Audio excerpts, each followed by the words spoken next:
Hey, I am so glad to be back again on C.O.R.E programs, which stands for Center of Our Relationship Experiences. And we're going to talk a little bit today about depression versus oppression.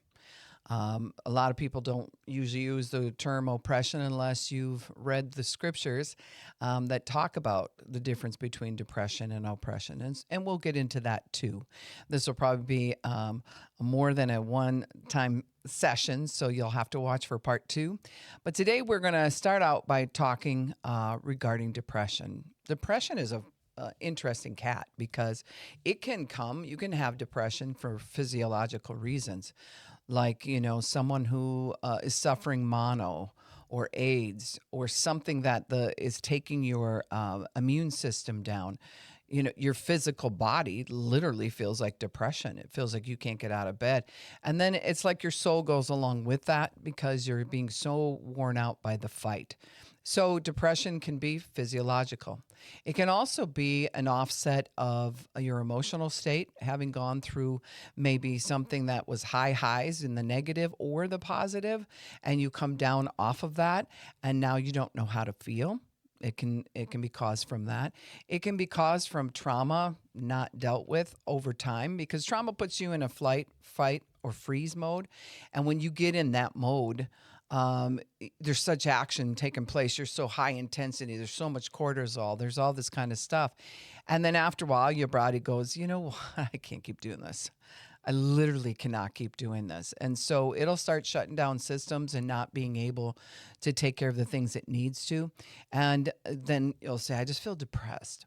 Some people have something that's called SADS, which is a real deal. I didn't think it was in the past, but we lived in Colorado for over 20 years, and the sunshine was shining all the time. And then here we moved to Minnesota, not so much. When the winter comes, everybody here knows between January and March, there's a big low, and people suffer a lot of depression, and they might not realize they're lacking vitamin D. They just need some sunshine on their face. It takes 15 minutes of sunshine to help get your vitamin D and stuff calibrated. So there's many different reasons we can suffer depression. A big reason, though, that I want to talk about today is by not keeping your areas in your mind clean, by just stockpiling things that you're not willing to deal with. So the word depression means to press in. It's one of the biggest meanings for that word.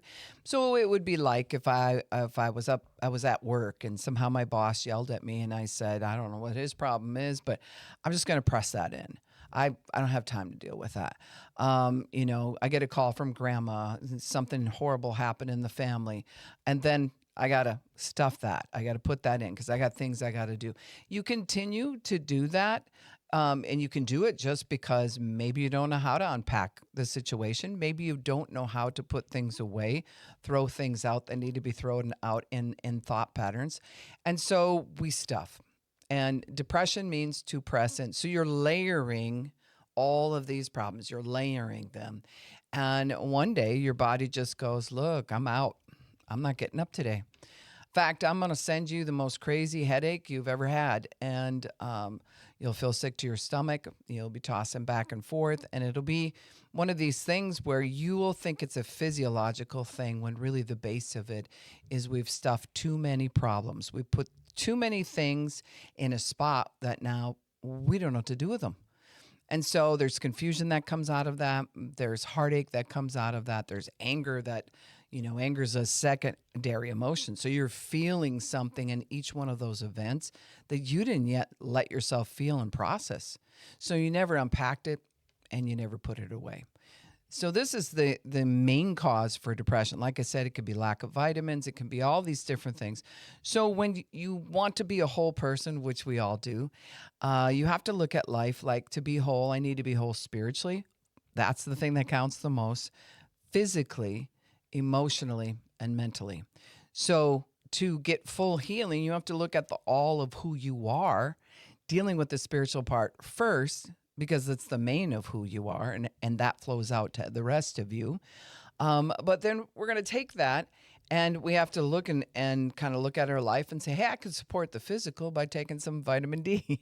I could go for a walk, even though it's cold outside, and just let my face be in whatever sun you have in whatever state you're in. I could actually go and start talking to a pastor, a friend, a counselor, a therapist, and get some of this load out of me so they can help me unpack it. Then I could actually work on the project of putting things away. There's so many different things that end up happening in order to deal with the subject of depression.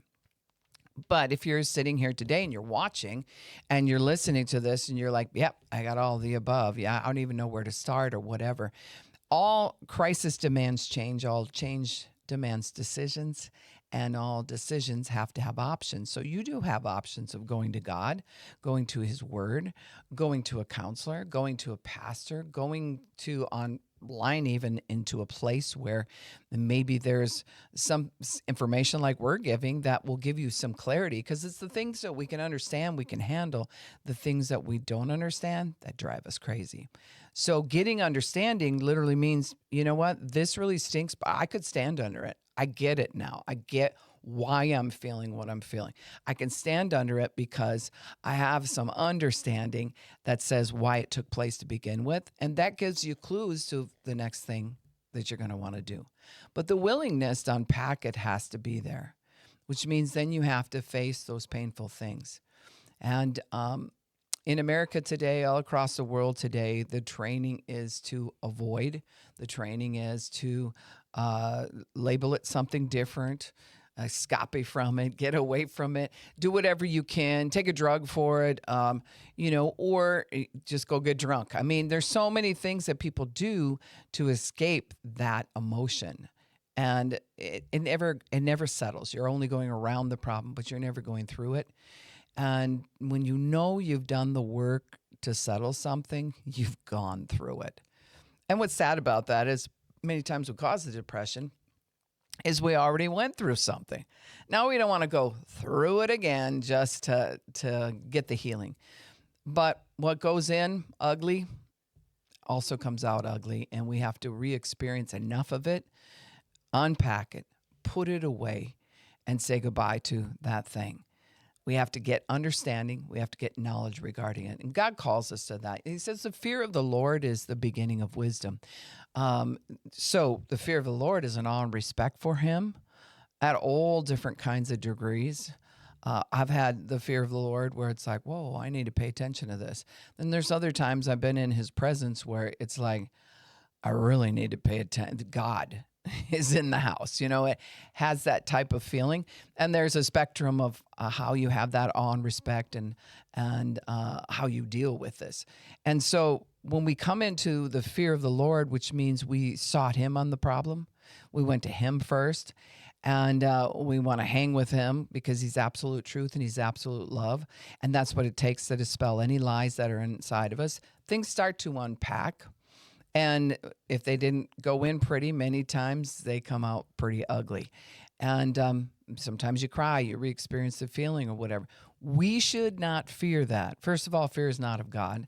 But we shouldn't fear it like if I cry, I'll die. You're not going to die. You're looking to go through something, and if your training has been to go around it, there's a feeling like you're rolling the dice. I'm just taking a chance. And if I just go around it, maybe it'll just go away. It's not how the mind works. It's not how your soul works. And it's not what your spirit's looking for.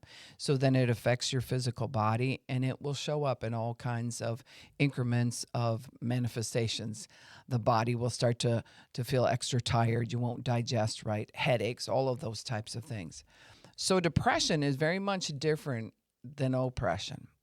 And we're going to get into talking about oppression. All I'm doing in these first two sessions is explaining the meaning of it and kind of how it reacts. I'm giving you symptomatic things. Here's the symptoms of it. We still haven't gotten to the root of it or to the queen of it. We haven't gotten to the queen of that thought. We've definitely are playing around with trying to figure out what is what. Is it physiological? Is it of the mind? Is it all of the above? Because remember, to be a whole person, you have to be whole mentally, emotionally, physically, and spiritually. And where's your relationship at with God? Because if that's confusing, then your spiritual base has no anchor to anchor down on. See, faith is the anchor of your soul. When you know that you know I'm safe here with God, He's my safety, it anchors your soul. If you don't have an anchor, your boat's all over the place. You're being tossed back and forth, and I don't want to see that happen either. I think that just in the next couple sessions, you'll get some information that should put you farther ahead on the war against what's going on in the mind. So depression means to press in. What even in this last week have you pressed in? Some people are in such a habit of it. I mean, they just don't finish their sentences. They don't close out an argument. It's just like press it in. I'm good. And then it goes from depression, and it has to be supported. The depression has to be supported by denial and dissociation. So literally your body will adapt to disassociate, which means I'm not dealing with it. I'm not looking at it. I'm not coming anywhere close. I won't even acknowledge that's going on. That's disassociation. And denial is where you have to lie to yourself about the situation. Oh, it's not as bad.